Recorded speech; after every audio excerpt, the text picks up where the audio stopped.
E hoje nós vamos falar sobre um assunto que ainda é confuso, né? Vocês sabem que eu sou um cara da espiritualidade, eu acredito em Deus acima de todas as coisas, mas também sempre falei para vocês que Deus só resolve o impossível. Qual a função de Deus? Resolver o que é impossível. E o que é possível? É a função da sua inteligência. Então, se você não desenvolver sua inteligência, você acha que Deus vai fazer o quê? Vai fazer coisas que você poderia estar fazendo? Quer ver um exemplo? Quando Lázaro, o melhor amigo de Jesus, morre, Nico, já passou pela história de Lázaro? Já.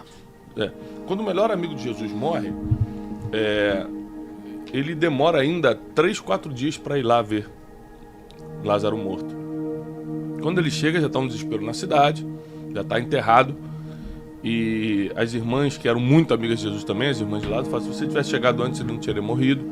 Mas na verdade tudo tinha um propósito, né? E ela fala: calma. E Jesus fala: calma, Lázaro há de ressuscitar. E ela fala: não, claro, vai ressuscitar no último dia, que é a promessa. Depois que todo mundo morrer, um dia Jesus vai voltar e todo mundo ressuscita junto. Ele falou: não, Lázaro só está dormindo. E ele vai na porta do túmulo, é uma pedra redonda colocada. Ele vai na porta e fala o seguinte: retirem a pedra. O que é maneiro é o seguinte, que na sequência Jesus vai dar uma ordem: Lázaro, vem para fora, o morto vai ressuscitar 4 dias depois e vai sair. Mas na hora de tirar a pedra, ele não fez um sai pedra, ou fez assim, ou simplesmente pedra, remova-se. Porque aquilo que o homem pode fazer, que faça o homem. O homem não consegue ressuscitar morto, então deixa eu. Agora, tirar a pedra vocês conseguem, então tirem a pedra. Depois que eles fizeram a parte deles, Deus fez a dele. Então, basicamente, é sobre isso que eu quero falar hoje. Até onde vai a parte de Deus, na opinião de vocês, o que vocês acreditam sobre isso? E até onde entra a nossa capacidade de fazer negócio, né? Eu costumo dizer o seguinte: as pessoas perguntam: qual a sua formação acadêmica? Ontem mesmo eu tive que falar minha formação acadêmica, uma entrevista que eu passei online. Aí eu falei assim: eu tenho graduação, eu tenho um mestrado, né, em comunicação, linguagem e cultura, e eu tenho também um MBA em negócios, né, pela Wiser. Aí o cara: a Wiser faz MBA? Eu falei: eu tive.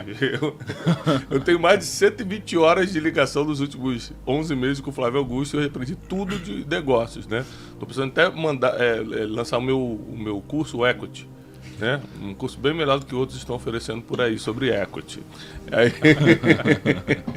Mas eu aprendi coisas incríveis e hoje a gente começa a conversar sobre, a gente consegue conversar sobre negócio. Ou seja, não é porque eu tenho Deus que eu estou me dando bem nos negócios. É porque eu aprendi com vocês, basicamente, lendo muito com as experiências da vida.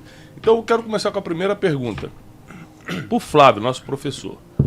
Flávio, você construiu um negócio bilionário. Aliás, a maioria das coisas que você botou a mão multiplicou a nível de bilhão. O último foi o Orlando City, que eu tive o privilégio de ir lá, né?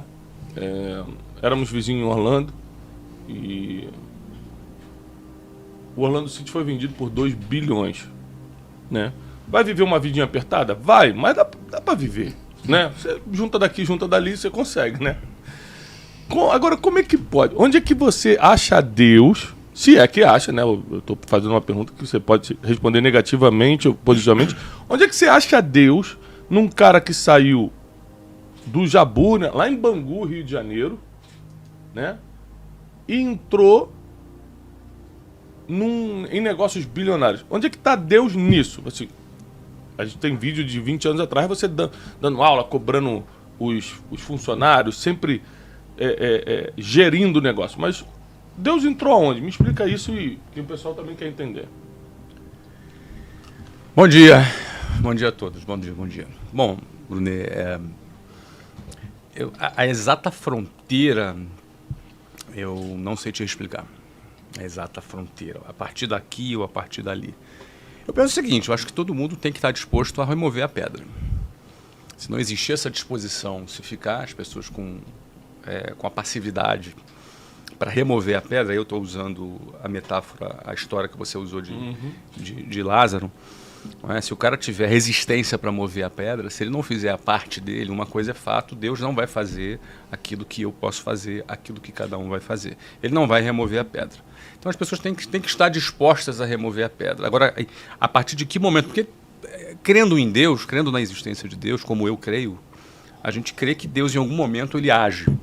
Em qual momento? Pode ser diferente de pessoa para pessoa, de situação para situação, de momento para momento. Na realidade, ele decide fazer aquilo que ele quer. Agora, eu preciso estar disposto a remover a pedra. Não é? Trabalhar, foram muitos anos trabalhando muitas horas por dia. Agora, onde Deus põe a mão, onde ele tem a bênção dele, o negócio anda. Várias coisas sobrenaturais acontecem. Várias coisas. Eu vou dar um exemplo. Você falou aqui do Orlando City, não é? O Orlando City passou por um período difícil no Covid, como todas as empresas, como a Wiser, como todas as empresas que existem, passaram por momentos difíceis durante o Covid, porque a gente teve que aportar capital para poder sustentar aquele negócio enquanto estava fechado. Toda empresa que ficou fechada teve que ter capital aportado ali, não é? Então, como a coisa se desenrolou, como a venda aconteceu, ela já estava acontecendo, o processo aconteceu, mas ela poderia não ter acontecido também. Você entendeu? Então, às vezes existe um imponderável, aquilo que você não controla, e aí onde, na minha visão, é onde Deus vai estar te abençoando ali. É onde você esgotou as suas possibilidades, e aí alguma coisa extra, sobrenatural, vai ali e pode acontecer. E já aconteceu várias vezes comigo. Tu acredita meio nesse negócio sobrenatural, cara? Você é um cara muito matemático, né? Cara, eu sou um cara muito matemático. Eu tava refletindo enquanto vocês falavam aqui, e você nunca vai saber sobre os caminhos que nunca aconteceram. Então, cara, isso é muito forte porque às vezes, né, Deus, ele age de uma forma que ele te tira de um caminho e você nunca nem saberia o que teria acontecido se você não tivesse ido pelo outro. Então, muitas das coisas que acontecem na nossa vida tem algum tipo de interferência e que provavelmente a gente nunca saberá qual teria sido o impacto, né, de não seguir por esse caminho. E na minha vida eu tenho refletido muito sobre destino. Eu tenho refletido muito sobre destino, né? Eu conheço um cara que fala sobre destino. Tem um cara que fala sobre destino, né? Vou indicar. E aí, o que eu comecei a refletir sobre destino, né? Porque eu acho que tem muita gente que fala que tá tudo escrito, tem gente que fala que tudo é Deus, tem gente que fala que nada é Deus, tem gente que fala que tudo depende de você e tudo mais. E eu comecei a interpretar isso da seguinte forma. O destino é como uma viagem. Pô, você vai fazer uma viagem e você tem um destino. Isso é Deus. Mas dentro desse destino existe o seu livre-arbítrio. Existe o que você pode fazer para mudar o seu destino dentro das possibilidades. Existe um livre-arbítrio para que você mude isso daqui um pouquinho, mas um destino sempre existe, né?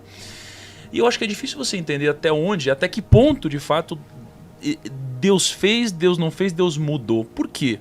Porque na minha vida, né, muitas coisas aconteceram, né, e eu trabalhei muito na minha vida, até que acho que tem um momento que exemplifica bem, onde eu acho que teve alguma interferência sobrenatural, né, como você disse, que foi um momento onde, depois de talvez 10 anos ensinando, né, e aí depois já ensinando na internet, eu lembro que eu fiz uma live. Eu fiz uma live e essa live foi, cara, a maior live que já aconteceu no mundo, no nicho de educação. Impressionante. Né? Foi uma live impressionante. A gente, chegou em 150 mil pessoas ao vivo aquele dia. E naquele dia foi a primeira vez que eu entendi que tinha acontecido uma interferência sobrenatural no meu trabalho.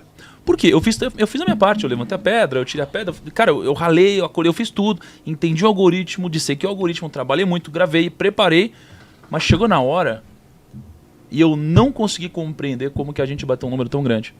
Então, o que eu acho nesse caso? Que talvez Deus não faz, né, nesse caso, mas ele potencializa o que você está fazendo, entendeu? Ele te premia por isso, ele te incentiva, ele te dá uma direção. Foi o que aconteceu comigo.